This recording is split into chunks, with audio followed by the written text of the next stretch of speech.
आज्ञा मानने के बाद में भगवान श्री राम लक्ष्मण लक्ष्मण जब चले तब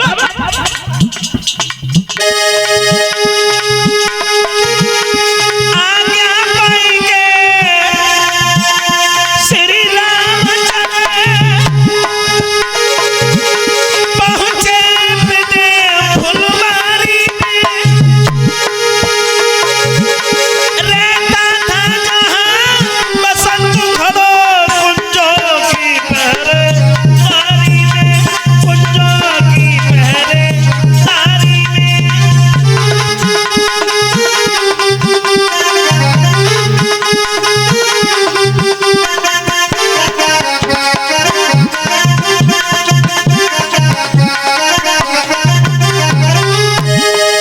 आगे बढ़े भगवान, लेकिन लला भोले बाग में जब पहुंचे देखते हुए जा रहे हैं, बड़े सुंदर सुंदर फूल हैं, पुष्प पर भमरा कलोले कर रहे हैं। और वो आगे बढ़े तो क्या देखा है, सरोवर है। और वो आगे बढ़े तो क्या देखा, सरोवर के किनारे गिरिजा जी का मंदिर है। हाँ देखा भगवान ने चौकोर चांदी चौपट वाला बाबा जी बगिया के बीच सरोवर है,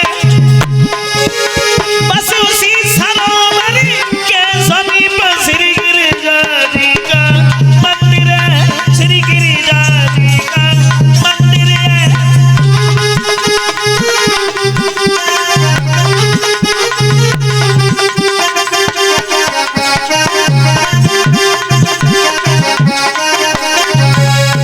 भगवान श्री राम लक्ष्मण फूल बाग में जब अंदर पहुंचे क्या देखा है, सरोवर है।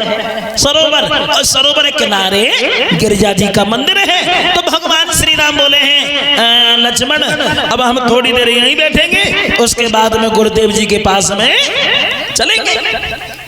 घटी अब भगवान श्री राम लक्ष्मण वहीं बैठ जाते हैं, इधर दोनों भाई बैठे हैं। और तब तक उधर से सीता जी चली हैं सहेलियों के साथ में, हाथ में पूजा की थाल लेकर के। हाँ उसी फूल बाग की ओर, उसी फूल बाग की ओर जब बढ़ी हैं तब गोस्वामी तुलसीदास जी बोल पड़े। कहते हैं श्री सुखदेव जी सुनिए महाराज परीक्षित, उतले सखिए में को संग जानकी। बाबा जी चली है सीता, उतले सखिए में को संग जानकी, और फूल बाग में आई उतवगिया के बीच में बैठे राम लखन दो भाई।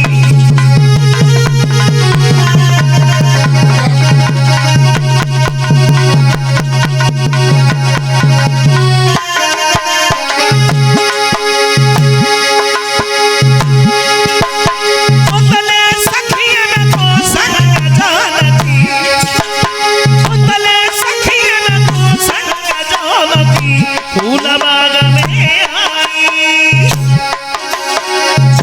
उतवगिया के बीच में बैठे राम लखन दो भाई।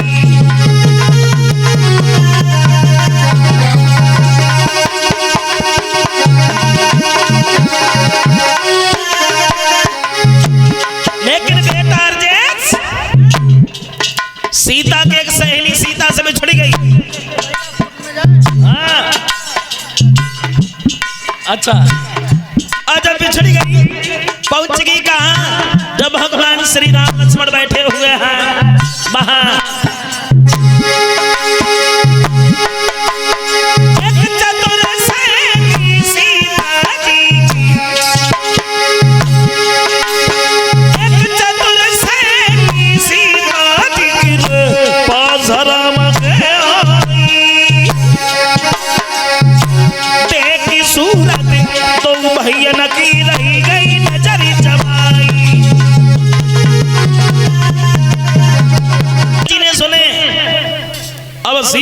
चली।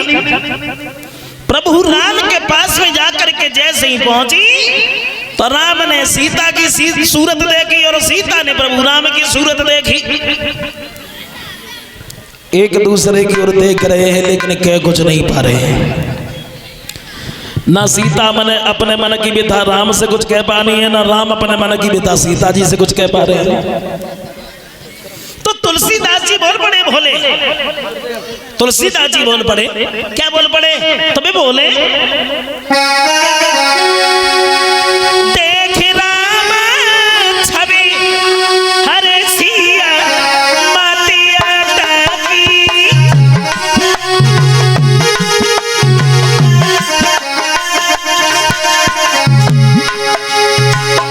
सिया छवि देख राम माति भटकी,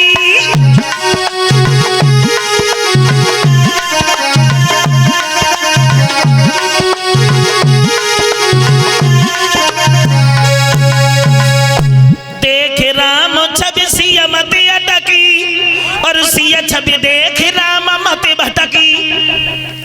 कैसी दशा हो गई मालूम है? गूंगा स्वाद न सकैल बहानी। गूंगा को अगर बढ़िया से बढ़िया मिठाई खवाओ फिर बाद में पास जा पूछो भैया कैसी लगी, अच्छी लगी हुई तो हंस दी है और खराब लगी हुई है तो मुँह बिगाड़ जाए तो मैं समझ हो जाए कैसी लगी। तो ऐसी दशा हो गई राम और सीता की। बेटा बोले कि पड़ी गए प्रेम की डोरी में, कि पड़ी गए प्रेम की डोरी में, ओ चित्त चूर, हाँ चित्त चूर है।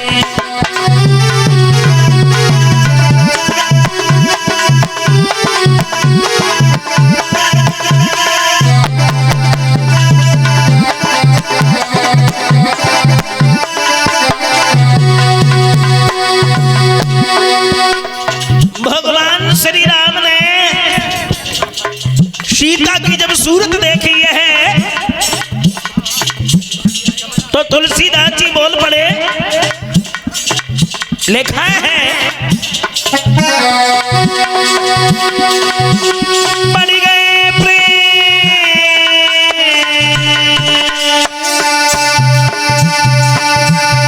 की डोरी में, चित्त चोर आप चित्त चोर भये। महाराज जी सीता की सूरत जब देखी,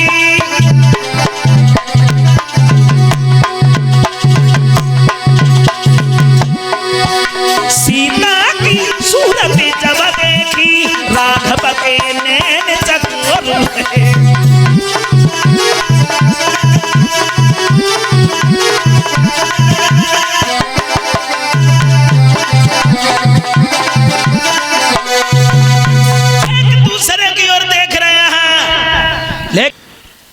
इधर सीता का स्वयंवर है, जनकपुरी एक नव दुल्हन की तरह सजाई गई है, नव दुल्हन की तरह।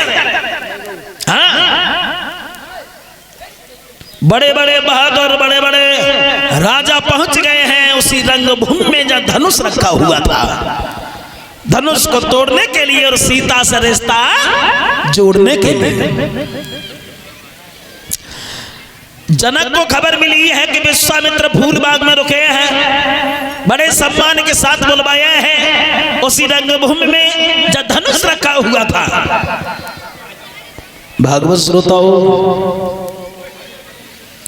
इधर जहाँ धनुष रखा हुआ था भगवान श्री राम लक्ष्मण जब बैठे थे विश्वामित्र के पास में, तब तक उधर से सीता जी चली हैं हाथ में जयमाला लेकर के रंगभूमि की ओर। जैसे ही आई तो तुलसीदास जी बोल पड़े कि रंगभूमि जब सिय पगुधारी और मोहे देखी सकल नर नारी, रंगभूमि में जब सीता जी ने पैर रखा तो सीता जी की ओर देख करके स्त्रियां पुरुष सम्मोहित हो गए सब। अब तुलसीदास एक बात और लिखते हैं यहाँ,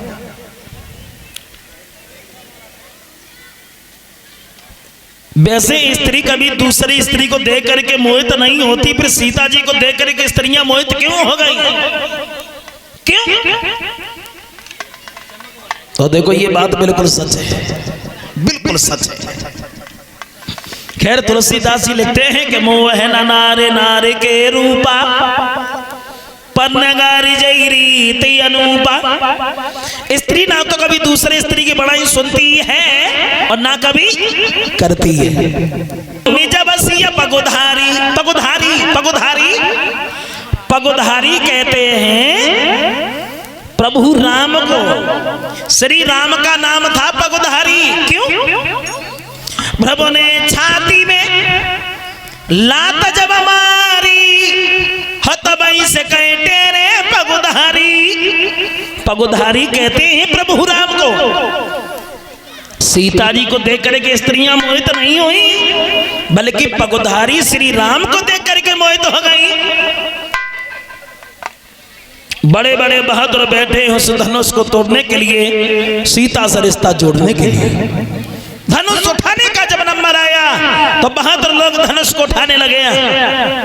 भूप सहस्र दस कई बार और लगे उठा बनट रहे नटारा।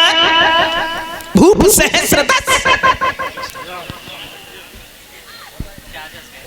सहस्र दस, देखो 10,000 राजाओं की गिनती है। क्या 10,000 राजा एक ही बार में धनुष को उठाने में लग गए? और 10,000 राजा हुए तो कम से कम 20,000 तो हाथ भी हो गए। सो कितना बड़ा धनुष था, कितना भारी धनुष था जो 10,000 राजा एक ही बार में धनुष उठाने में लग गए। चलो ये भी बात छोड़ दो, अगर वो किसी तरह धनुष टूट भी जाता तो सीता किनके किनके गर्दन में जयमाला डालती, लेकिन ऐसा नहीं है। भूप सहस्र दस कई बार, यानी 10,000 राजाओं की गिनती है, सबका नंबर एक बार आया, दोबारा किसी का नंबर ही नहीं आया।